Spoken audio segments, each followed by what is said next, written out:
आपका एक एक वीडियो है सर, देख लेना सर, आप तक पहुंचेगा तो मालूम नहीं, देख लेना सर। আজকে তৃণমূলের প্রার্থী তালিকা দেখার পরে একটা জিনিস তো স্পষ্ট হয়ে যায় যে তৃণমূল কংগ্রেস প্রত্যেকটি শিক্ষিত ভদ্র নম্র সভ্য লোককে প্রার্থী করেছে।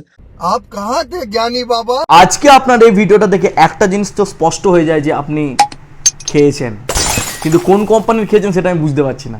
তো প্লিজ ভিডিও বানানোর আগে খেয়ে আসবেন না, হয় খেয়ে পরে ঘুমোয় তারপরে ভিডিও বানাবেন, আর না ছাড়া ভিডিও বানানোর পর খাবেন। आपकी औकात बता रहा हूँ सर, बुरा नहीं मानना सर। বাংলা মানুষ কি অতই বোকা? মানুষ চেনে না, এরা জানে না যে কে জেল খেটে এসছে, কে টাকা চুরি করেছে, কে চাল চুরি করেছে, কে খারাপ কাজের সাথে যুক্ত ছিল, কে গুন্ডাগিরি করেছে। ভদ্র সভ্য প্যারামিটার যদি সেগুলো থাকে তাহলে আপনারা সেটা মনে করতেই পারেন। উল্টো থেকে আপনারা যদি বিজেপির প্রার্থী তালিকা দেখেন, পাতাখোর গাঁজাখোর মদ্য মাতাল ছাড়া আপনি কোনো প্রার্থী তালিকায় নাম দেখতে পাবেন না।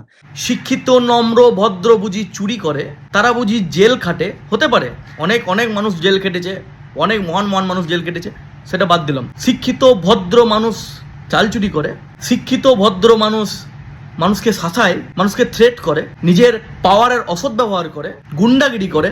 আমরা তো সেরকম ধরনের মানুষ নই, বা আমরা সেরকম ধরনের মানুষকে প্রশ্রয়ও দিই না। কথা কি ক্লিয়ার না ভেজাল আছে?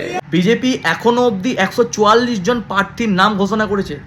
তার মধ্যে 23 জন টিচার আছে, 6 জন উকিল আছেন, 5 জন ডাক্তার আছে, 3 জন সাংবাদিক আছে, 3 জন অবসরপ্রাপ্ত সেনা আছে, 1 জন গায়ক আছে এবং 1 জন প্রশাসনিক আধিকারিক আছে।